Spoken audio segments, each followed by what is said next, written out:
আসসালামু আলাইকুম শিক্ষার্থীরা, রনি স্যারের ম্যাথ ক্লাসে তোমাদের সবাইকে সুস্বাগত। আজকে আমরা অষ্টম শ্রেণীর গণিত নিয়ে আলোচনা করব। আজকে আলোচনার বিষয় হলো অষ্টম শ্রেণীর গণিত 2025 বার্ষিক পরীক্ষার সাজেশান। বার্ষিক পরীক্ষার সামনে তোমাদের বার্ষিক পরীক্ষা অষ্টম শ্রেণী, সেটার আমরা সাজেশন নিয়ে আলোচনা করব। ইনশাল্লাহ যেটা পড়ানো হবে সেখান থেকে আসবে ইনশাল্লাহ, ঠিক আছে? তাহলে আমরা প্রথমেই হলো একটা শীট দেখানো হয়েছে। এটাই হলো মেনলি হলো এখানে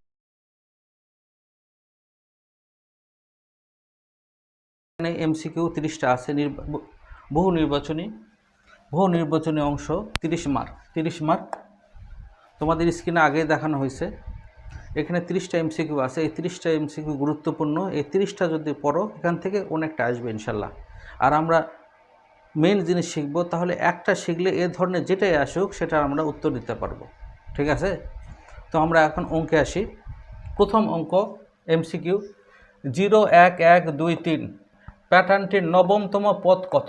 দেখো 0 1 1 2 3, দেখো এখানে প্রথম নবম পদ, এখানে কয়টা পদ দেওয়া আছে? 1 2 3 4 5 পদ দেওয়া আছে, 5টা পদ দেওয়া আছে। এভাবে এই সিরিয়ালে নবমতম পদ কত সেটা আমাদের বের করতে হবে, ঠিক আছে? তাহলে এই প্যাটার্নটা আমরা বুঝবো। প্যাটার্নটা কিভাবে দেওয়া আছে? 1 নম্বর 0 1 1 2 3, দেখো 3, এই পদটা কি হয়েছে? এই দুটা পদের সমষ্টি। 1 2 3 4 পঞ্চম পদ কত আছে? পঞ্চম পদ তার আগের যে দুটা পদ আছে তার দুটা পদের সমষ্টি। 1 + 2 = 3। চতুর্থ পদ কি আছে? দেখো চতুর্থ পদ হলো 2। চতুর্থ পদ হলো 2, 2 হলো তার আগের দুই পদের সমষ্টি, 1 + 1। তাহলে আমরা এই প্যাটার্নটা বুঝে গেছি। প্যাটার্নটা কি? যেই পদ বের করতে হবে তার আগের দুই পদের সমষ্টি সমান সমান, ঠিক আছে? আমাদের 1 2 3 4 5 পঞ্চম পদ পর্যন্ত দেওয়া আছে। তাহলে ষষ্ঠ পদ কত হবে? দেখো পঞ্চম পদ কত? পঞ্চম পদ হলো 3। পঞ্চম পদ কত? পঞ্চম পদ হলো 3। তাহলে ষষ্ঠ পদ কত? ষষ্ঠ পদ হলো তার আগের দুই পদের সমষ্টি। তাহলে হলো 3, আর তার আগের দুই পদ কত? এই হলো 3 আর 2, তাহলে 2 + 3, তাহলে হলো ষষ্ঠ পদ হলো 5। সপ্তম পদ কত? সপ্তম পদ হলো এই ষষ্ঠ আর পঞ্চম পদের সমষ্টি, 3 + 5, তাহলে কত হয়? 8। অষ্টম পদ কত? অষ্টম পদ হলো আগের দুই পদের সমষ্টি, তাহলে অষ্টম পদের আগের দুই পদ কত? 8 আর 5, 8 ++, তাহলে হলো 13। নবম পদ কত? নবম পদ হলো তার আগের দুই পদের সমষ্টি, তাহলে আর তার আগের দুই পদ কত? 13 আর 8, 13 + 8 কত হয়? 21। বুঝে আসছে? দেখো আমাদের যে এই প্যাটার্ন দেওয়া আছে, এই প্যাটার্নের ক্ষেত্রে কি? এই প্যাটার্ন হলো যে পদ, সেই পদ আগের দুই পদের সমষ্টি। পঞ্চম পদ কি? তার আগের দুই পদ, চতুর্থ আর তৃতীয় পদের সমষ্টি। ঠিক বুঝে আসছে? সেই হিসাবে আমরা এই প্যাটার্ন অনুযায়ী আমরা লিখতেছি কি? ষষ্ঠ পদ তাহলে কী হবে? ষষ্ঠ পদ হলো পঞ্চম আর চতুর্থ পদের সমষ্টি। এভাবে নবম পদ হলো অষ্টম আর সপ্তম পদের হলো যোগফল। তাহলে অষ্টম পদ কত? 13, আর হলো সপ্তম পদ কত? হলো 8, 8 আর 13 21। তাহলে উত্তর কি হবে? উত্তর কোনটা দেওয়া আছে? 21। 21 হলো কত? 21 হলো গ। উত্তর হবে গ, 21। বুঝে আসছে? একেবারে সহজ। এরপর আমরা 2 নম্বরে আসব। 2 নম্বর কি বলতেছে?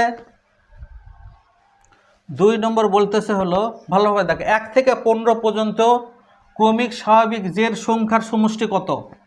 1 থেকে 15 ক্রমিক স্বাভাবিক জোড় সংখ্যা। এখানে শুধু আমরা জোড় সংখ্যা লিখব, বেজোড় সংখ্যা হবে না। বুঝে আসছে? 1 থেকে 15 ক্রমিক স্বাভাবিক জোড় সংখ্যা। দেখো তাহলে 1 থেকে 15 স্বাভাবিক জোড় সংখ্যাগুলো কত? 2 4 6 8, তারপরে হলো কি লাস্টে হলো কত 14। বুঝে আসছে? দেখো 1 থেকে 15 পর্যন্ত ক্রমিক স্বাভাবিক জোড় সংখ্যা। জোড় সংখ্যা কত?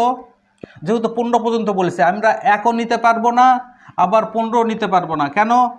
1 হলো বেজোড় সংখ্যা আর 15 হলো বেজোড় সংখ্যা। আমরা শুধু এখানে কি বলছে? জোড় সংখ্যা বলছে। কি বলছে? জোড় সংখ্যা। তাহলে 1 আমরা নিতে পারবো না, 2 নিতে পারবো, 3 নিতে পারবো না, 4 নিতে পারবো। সেটা তাহলে কী হলো? এভাবে 2 থেকে এরকম করে 14, 15 হবে না। কেন 15 হবে না? 15 হলো বেজোড় সংখ্যা। বুঝে আসছে? তাহলে কি হলো? এই আমরা পেলাম। এখন বলতেছে এর সমষ্টি বের করতে হবে। সমষ্টি বের করার ক্ষেত্রে আমরা সূত্র কি জানি? সূত্র হলো প্রথম পদ যোগ হলো শেষ পদ, শেষ পদ গুণন হলো পদ সংখ্যা। গুণন কি? পদ সংখ্যা ভাগ 2। তাহলে সমষ্টি সমান সমান, এই দেখেন কি লেখা আছে? জোড় সংখ্যার সমষ্টি। সমষ্টি সমান সমান কি? এটা হলো সূত্র। এই সূত্রটা মনে রাখবা।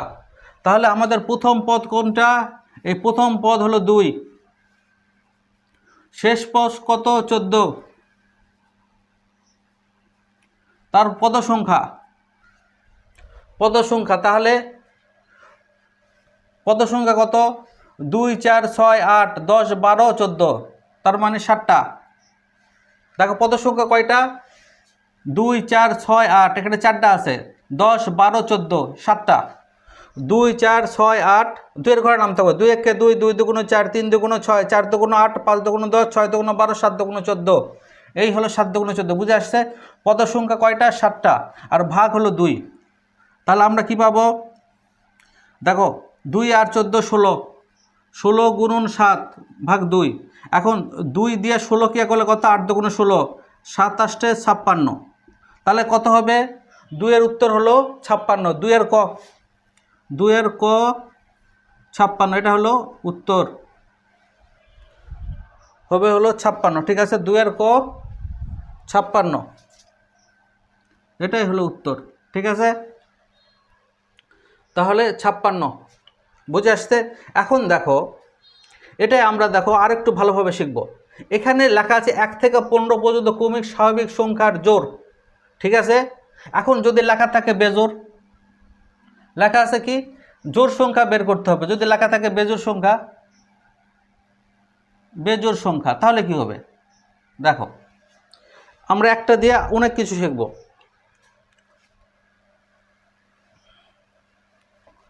তাহলে কি লেখা থাকবে? বেজোড় সংখ্যা।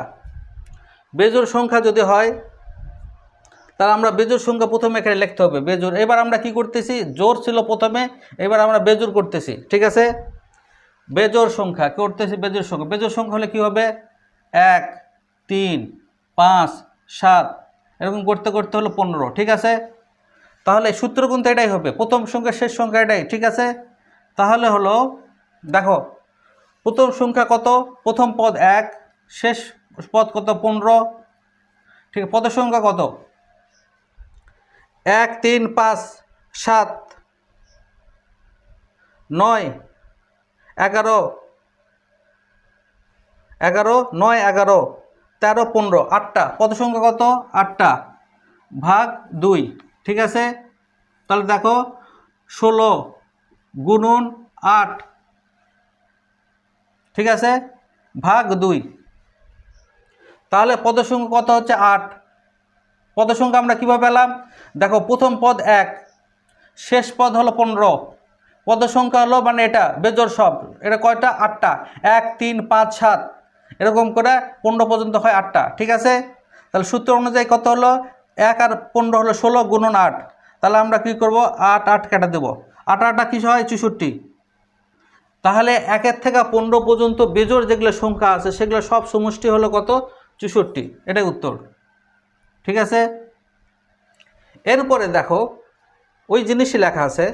এখন যদি এখানে লেখা থাকতো, দেখো একটা অঙ্ক থেকে আমরা কয়টা অঙ্ক শিখতেছি? এখানে এখন লেখা থাকলো জোড় বেজোড় কিছুই লেখা নেই। এখানে জোর বিজোর কিছুই লেখা নেই। কি লেখা আছে? 1 থেকে 15 পর্যন্ত ক্রমিক স্বাভাবিক সংখ্যার সমষ্টি কত? এখানে জোর বিজোর কিছুই লেখা নেই। কি 1 থেকে 15 পর্যন্ত সংখ্যার সব সংখ্যা, জোর বিজোর সব সংখ্যা সমষ্টি কত? সমষ্টি কত? জোর বেজোর দুটাই। তার মানে হলো এখানে জোর বেজোর কিছু না, 1 থেকে 15 সব অক্ষর। যেরকম দেখো 1 2 3 4 5 এভাবে সব এই 15 পর্যন্ত এর সমষ্টি। তাহলে আমরা সূত্র দেখি। প্রথম পদ হলো 1, শেষ পদ হলো 15, আর হলো হচ্ছে পদ সংখ্যা কত? পদ সংখ্যাও 15। বুঝে আসছে? কারণ 1 থেকে 15 পদ সংখ্যা কত হবে? 15 হবে। ঠিক আছে, এখানে কি পেলাম? জোর হলো 60টি, বেজোর হলো 8টি, এই টোটাল হলো 15। বুঝে আসছে? পদ সংখ্যা কত? 15 ভাগ 2। তাহলে কি হবে? 16 গুণন 15 ভাগ 2। বুঝে আসছে? 15 একে 16, 15 ভাগ 2। এই 16 কি করলে কত? 8। 8 15 কত হয়? দেখো 5 8 40, 8 একে 8 4 12, এটাই হলো উত্তর 120। তাহলে 1 থেকে 15 পর্যন্ত সব সংখ্যার সমষ্টি কত? 120। বুঝে আসছে? দেখো আমরা একটা অঙ্ক থেকে আমরা কতগুলো অঙ্ক শিখলাম। এখন যদি লেখা থাকে, দেখো আমাদের অঙ্ক কিন্তু এখন শেষ হয়নি। দেখো এখন যদি লেখা থাকে, আর একটা মজার জিনিস শেখাই। সেটা হলো কি, এখন লেখা আছে 1 থেকে 15 পর্যন্ত। ঠিক আছে, 1 থেকে 15 পর্যন্ত। আমরা যদি এখন থেকে বলি 1 থেকে 100 পর্যন্ত, 1 থেকে 100 পর্যন্ত এর হলো যোগফল কত বা সমষ্টি কত? 1 থেকে 100 পর্যন্ত, 1 থেকে 100 পর্যন্ত এই পুরা 1 থেকে 100 পর্যন্ত সবার হলো কত? যোগফল কত? সেটা আমরা বের করতে পারবো। প্রথম পদ কত? 1, শেষ পদ কত? 100। তাহলে হলো পদ সংখ্যা কত? 100। দেখো পদ সংখ্যা কত? 1 থেকে 100 পদ সংখ্যা হবে কত? 100। ঠিক আছে, তারপরে ভাগ 2। তাহলে আমরা কত পেলাম? 101 গুণন 100 ভাগ 2। তাহলে এটা হলো 50। তাহলে 101, আমরা এখন ক্যালকুলেটর নেব। ক্যালকুলেটর কত লেখা? দেখো 50 গুণন 101, 50 গুণন 101, তাহলে কত হবে? তাহলে হবে হলো 5050। এটা হলো উত্তর। তাহলে দেখো আমরা একটা অঙ্ক দিয়ে কতগুলো অঙ্ক করলাম। ঠিক আছে, তাহলে সূত্রটা কি?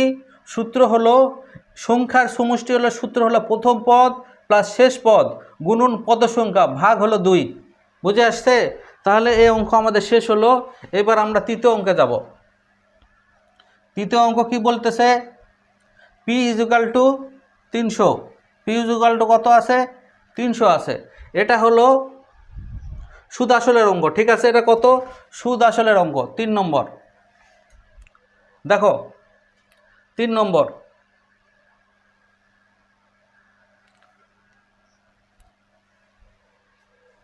দেখো এটা সূত্র কি? সূত্র হলো, সূত্র মনে রাখো, এটা I = PRN। এটা কি? PRN। ঠিক আছে, এটা ছোট হাতে লেখা হয়েছে PRN। I = PRN। দেখো I মানে কি? এখানে দেখো সবগুলো বুঝতে হবে। I মানে হলো মুনাফা। I মানে কি? I মানে হলো মুনাফা। P মানে কি?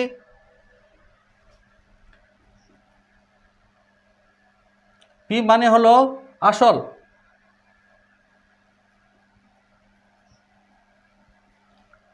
আর মানে হলো রেট, মুনাফার রেট, মুনাফার হার, ঠিক আছে। তারপরে কি এন মানে হলো বছর, এন মানে বছর, এখানে 5, মুনাফার হার হলো 6%, ঠিক আছে। আর আসল হলো পি, আসল হলো 3000। এই হলো সূত্র, মেন সূত্র আমরা এটা ইউজ করব। তাহলে এখানে বলছে কি আই ইজ ইকুয়াল টু 900, আমরা দেখি তাহলে আই ইজ ইকুয়াল টু 900 হয় নাকি। আই সমান সমান পি আর এন সমান সমান পি কত 3000 গুণন আর কত 6% গুণন এন কত 5 বছর। তাহলে দেখো 3000, 6% মানে উপরে 6 নিচে 100 গুণন 5, তাহলে কি হলো দেখো দুটো শূন্য কাটা গেল, এ 5 এই হলো, এটা 5 6 30।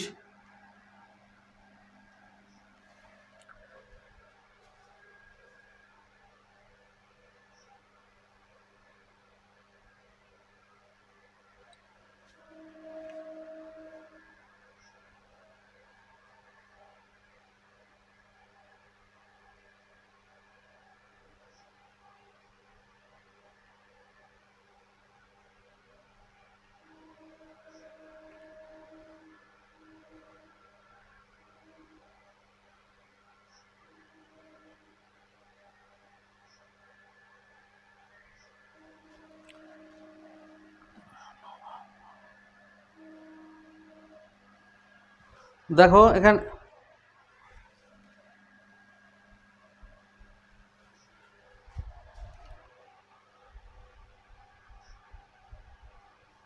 দেখো 3000 আছে, 3000 গুণন 6%, এখানে একটু ভুল হয়েছে, 600 গুণন 5, ঠিক আছে।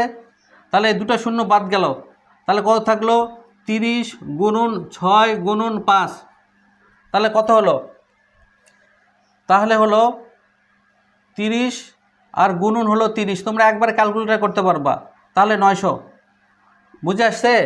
তাহলে কত হলো আই ইজ ইকুয়াল টু 900, এই আই ইজ ইকুয়াল টু 900 আছে, তাহলে এটা ঠিক আছে, ঠিক আছে।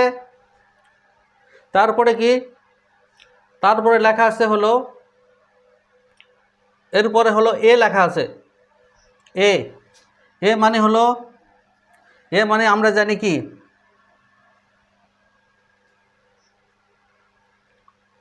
দেখো এরপরে 3 নম্বরে আসি, এ ইজ ইকুয়াল টু কত, A is equal to P plus I, A is equal to কি পি প্লাস আই, এখানে পি কত, পি হলো 3000, আই কত, আই হলো এই যে 900, তাহলে কত 3900, তাহলে কি হলো, এটাও ঠিক, এ ইজ ইকুয়াল টু কত 3900, বুঝে আসছে। এরপরে দেখো আমরা এখন আসি হলো সিতে, 2 নম্বরে কি লেখা আছে সি, সি মানে কি, সি মানে হলো চক্রবৃদ্ধি, সি মানে কি, সি মানে হলো চক্রবৃদ্ধি, সি এর সূত্র কি P is equal to 1 plus R N, ঠিক আছে। দেখো সি ইজ ইকুয়াল টু কি P plus 1 plus R N, তাহলে পি কত, পি হলো 3000, তারপরে কি 1 প্লাস আর কত, আর হলো 6%, এই 6%, এটাকে আমরা এভাবে লিখতে পারি 6 আর নিচে হলো 100, ঠিক আছে। তারপরে কি এন হলো কত, এন এখানে লেখা আছে কত 5 বছর 5, ঠিক আছে। এখানে ক্যালকুলেটর লাগবে, আমরা ক্যালকুলেটর ইউজ করতেছি। তোমরা করবা কি, এটা আগে যোগ করবা, কি যোগ করবো আগে,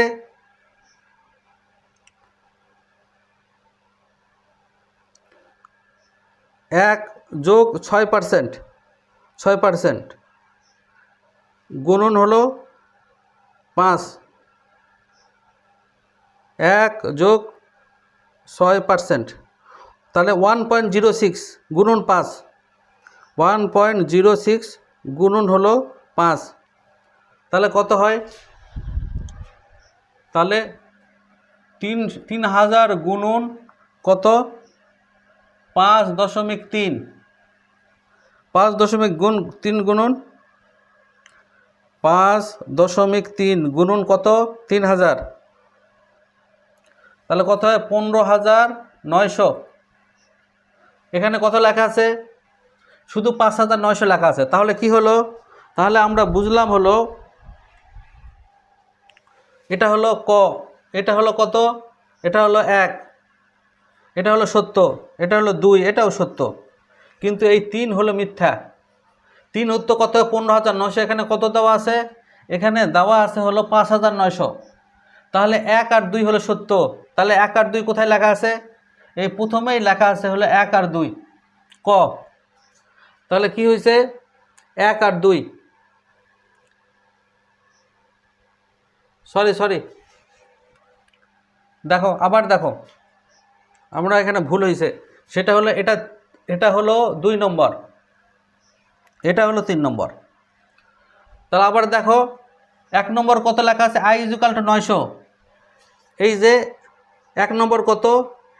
i = 900, ঠিক আছে, এটা হলো ঠিক আছে, এটা ওকে। তারপর 2 নম্বর কথা c = 5,900। c = কত? 5,900 হবে না, 15,900। তার মানে এই 2 নম্বর হলো ভুল।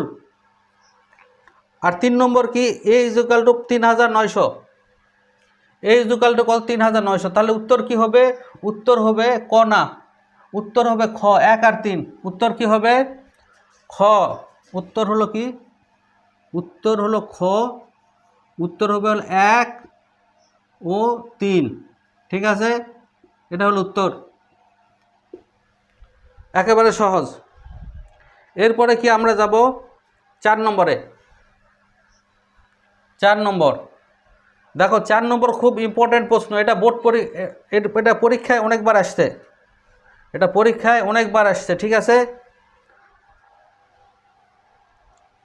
তাহলে কি 4 নম্বর দেখো, এখানে কত লেখা আছে? টাকায় 2টা করে দরে ক্রয় করে, টাকায় 2টা করে, টাকায় 2টা করে, 2টা দরে ক্রয় করে, মানে 1 টাকায় 2টা করে কিনছে আর 3টা করে বিক্রি করছে। দেখো, টাকায় 2টা করে কিনছে আর 3টা করে বিক্রি করছে, তার লাভ না ক্ষতি হবে? সহজ কথা, 1 টাকায় কিনছে হলো 2টা আর বিক্রি করেছে 3টা করে, তার মানে সে ক্ষতি করছে। তাহলে লাভ না ক্ষতি হয়েছে? সহজ হলো ক্ষতি হয়েছে। তাহলে কি? ক্ষতি। তাহলে ক্ষতির করতে হবে, ক্ষতির সূত্র কি? ক্রয় মূল্য বিয়োগ বিক্রয় মূল্য। ক্ষতি মানে কি? ক্রয় মূল্য মাইনাস বিক্রয় মূল্য, ঠিক আছে। তাহলে দেখো, টাকায় 2টা দরে, টাকায় 2টা দরে মানে হলো কি? 1/2, বুঝে আসছে? টাকায় 2টা দরে মানে হলো এত, ঠিক আছে। এততে ক্ষতি হয়, ক্ষতি হয় কত? ক্রয় মূল্য মাইনাস বিক্রয় মূল্য, 1/2 মাইনাস 1/3। দেখো, ক্রয় মূল্য কত? ক্রয় মূল্য হলো এই হলো 1/2, ঠিক আছে। বিক্রয় মূল্য কত? 1/3, সেটাকে বলে 2/1 আর 3/1, সমান সমান কত? 3 দুগুণ 6, তাহলে 3 মাইনাস 2 সমান সমান কত? 1/6, বুঝে আসছে? তাহলে দেখো, তাহলে হলো এততে ক্ষতি হয় হলো এত টাকা, 2/1তে ক্ষতি হয় হলো 6/1, ঠিক আছে। অত এত টাকা, এটা কি হবে? টাকা। এত টাকাতে ক্ষতি হয় হলো এত টাকা, ঠিক আছে। অতএব 1 টাকাতে ক্ষতি হয়, দেখো, একের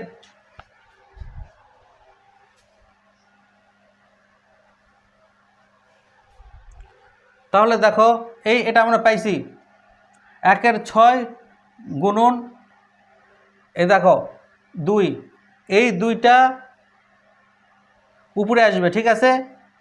এরপরে কি 100 টাকাতে ক্ষতি হয়, 100 টাকাতে ক্ষতি হয়। দেখো এখানে কত লেখা আছে, এখানে হলো 2-এর 1তে ক্ষতি হয় হলো 1/6, তাহলে 1তে ক্ষতি হয়, এই 2 কি করেছে এর সাথে ভাগ করলে কি হবে, এই 2 উপরে চলে যাবে, ঠিক আছে, এই 2 এর উপরে চলে যাবে, হ্যাঁ এটা হয়েছে। অতএব 100 টাকাতে ক্ষতি হয়। আমাদের কি করতে বলছে, শতকরা কত, শতকরা মানে হলো 100, তাহলে 100 টাকাতে ক্ষতি হয় 1/2 গুণন 100, নিচে হলো 6, তাহলে দেখো 2, 3 দিয়ে 100 ভাগ করলে কত হয়, 3 দিয়ে 1 ভাগ করলে 33.13% ক্ষতি। বুঝে আসছে? দেখো আবার দেখো, টাকায় 2 টাকা দরে ক্রয় করে, মানে 1 টাকায় 2টা করে ক্রয় করছে আর বিক্রি করছে 3টা, তাহলে ক্ষতি হবে না? তাহলে ক্ষতির সূত্র কি, ক্ষতির সূত্র হলো ক্রয় মূল্য মাইনাস বিক্রয় মূল্য। তার ক্রয় মূল্য কত, ক্রয় মূল্য হলো 1/2, বিক্রয় মূল্য কত 1/3। দেখো সহজ জিনিস, সেখানে কি বলছে, টাকায় 2 টাকা করে ক্রয় করে, তার মানে ক্রয় মূল্য হলো 1/2, টাকায় 3 টাকা করে বিক্রি করে, তাহলে সূত্র হলো 1/3, বিক্রয় মূল্য কত, তাহলে দেখো, তাহলে এটা হলো বিক্রয় মূল্য 3/1, ঠিক আছে। তাহলে এটা হলো ক্রয় মূল্য এত টাকা, 2-এর 1-এ ক্ষতি হয় কত, তাহলে ক্ষতির সূত্র কি, ক্রয় মূল্য মাইনাস বিক্রয় মূল্য। ক্রয় মূল্য কত 1/2, বিক্রয় মূল্য মাইনাস হলো বিক্রয় মূল্য হলো 1/3, তাহলে এটা যদি যোগ বিয়োগ করি তাহলে কত হয়, 3 দুগুণ 6, 6 এটা গিয়া করো, দেখো 2 আছে, 3 উপরে 3 হবে, এটাকে 3 আছে, 3 দুগুণ 6 উপরে 2 হবে, তাহলে 3-এর থেকে 2 বাদ দিলে 1/6। বুঝে আসছে? তাহলে হলো এত টাকাতে ক্ষতি হয় কত, 1/6 টাকা। অতএব 1 টাকাতে ক্ষতি হয়, এই যে 1 আছে, এই 2 হলো উপরে চলে যাবে, সেই জন্য এটা হয়েছে। অতএব 100, তাহলে 100 উপরে যাবে, তাহলে কত, 33.13% ক্ষতি। এই যে দেখো এই ক 33.12% ক্ষতি। 4-এর উত্তর কত হবে, 4-এর উত্তর হবে হলো 4-এর ক। 4-এর উত্তর কত হবে, 4-এর ক।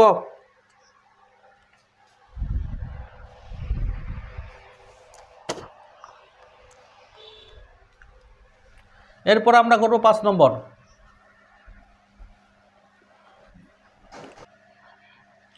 বার্ষিক 9% মুনাফার 2000 টাকার 3 বছরের চক্রবৃদ্ধি মুনাফা কত। তাহলে চক্রবৃদ্ধি মুনাফা, চক্রবৃদ্ধি থাকলে আমরা সূত্র কি লিখব, সূত্র হলো C=P 1 প্লাস আর হলো কি N। এখানে P মানে কি, P মানে হলো আসল, আসল এখানে কত টাকা, আসল আসল হলো 2000 টাকা, 2000 টাকা। এখানে হলো কি N, N মানে হলো 3 বছর, N মানে হলো সময়, সময় কত 3 বছর, এই কথা বলো না।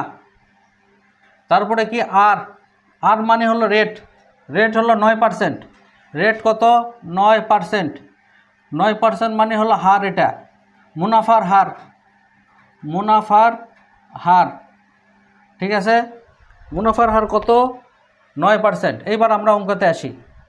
সূত্র কি, সূত্র হলো C=P 1 প্লাস আর হলো N। তা P কত, P হলো P কত, P 2000, আর কত 1 তো 1, আর হলো কত 9%, আর N কত 3 বছর, N কত 3, তাহলে 2000, 1 আর 9% কত হয়, 1 আর 9% হয় হলো হচ্ছে 1.09, তাহলে 1.295, 1.295, তাহলে 2000 যদি এর সাথে 2000 গুণ করতে হবে, 2000, তাহলে উত্তর কত হবে, উত্তর হলো হচ্ছে 2590। উত্তর কত? উত্তর হলো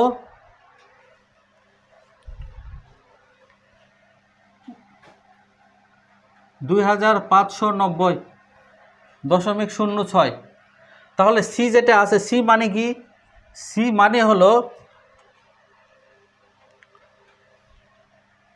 পি প্লাস আই। ঠিক আছে, তাহলে আই ইজুকাল টু কত? C minus P. দেখো, তাহলে আমাদের মুনাফা কত বের করতে হবে। এখানে আছে কি আছে? আসল প্লাস মুনাফা আছে। এখানে কত আছে? আসল প্লাস মুনাফা। তাহলে এখান থেকে যদি এখন আসলটা বাদ দেই তাহলে আমরা মুনাফা পাবো। তাহলে 2590 বিয়োগ হলো হচ্ছে কত? 2000, তাহলে হবে 590। এটাই হলো উত্তর। তাহলে উত্তর কত? উত্তর হলো গ 590। আজকে এই পর্যন্ত। আল্লাহ হাফেজ।